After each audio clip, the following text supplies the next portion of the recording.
سلام كبرات تعذبتنا كم يصنحكم علتا وزنا سبورت حزلكم قريبه زلخو ناتنيل زميكيلم اب اوغندا زنجر زلو ግጥማት ኩዕሶ እግሪ ሴካፍ አፍሪካ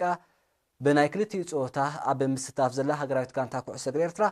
ሎሚ ረቡዕ ናይ ካልኣይ መዓልቲ ጸወታ ከተሰላስለያ ኣብዚ ናይ ሎሚ ሃገራዊት ጋንታ ኩዕሶ እግሪ ደቂ ኣንስትዮ ናይ 17 ዓመት ተሰላስሎ ናይ ካልኣይ መዓልቲ ጸወታ ንምዕዛብ ብርክት ዝበሉ ነበርቲ ኡጋንዳን ማሕበረኮምን ናብቲ 80 ኪሎ ሜትር ርሒቁ ዝርከብ ከተማ ጂንጃ ተጓዒዞም ኣለዉ ብደገፍቲ ማሚቃ ጸወታ ተከድ ዘላ ሃገራዊት ጋንታ ኩዕሶ እግሪ ኤርትራ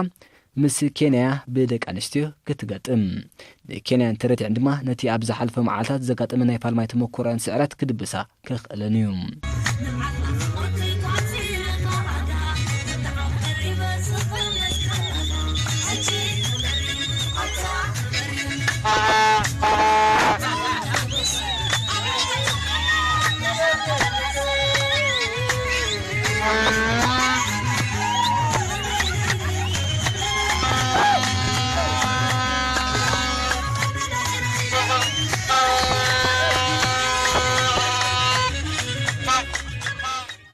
بتمثل على بفلماي صوتهم مقرعو زمزغبو ناي عبيتي دقي تبعتي دما كاب ساعات 4 دحر قطرات حزم مس اوغاندايوم صوتهم كخون نغطم نايزن هاغراوين غانتا تدما ميدا ستار تايمز لوغو كامبالا كانغدو مخانو تفليطلهم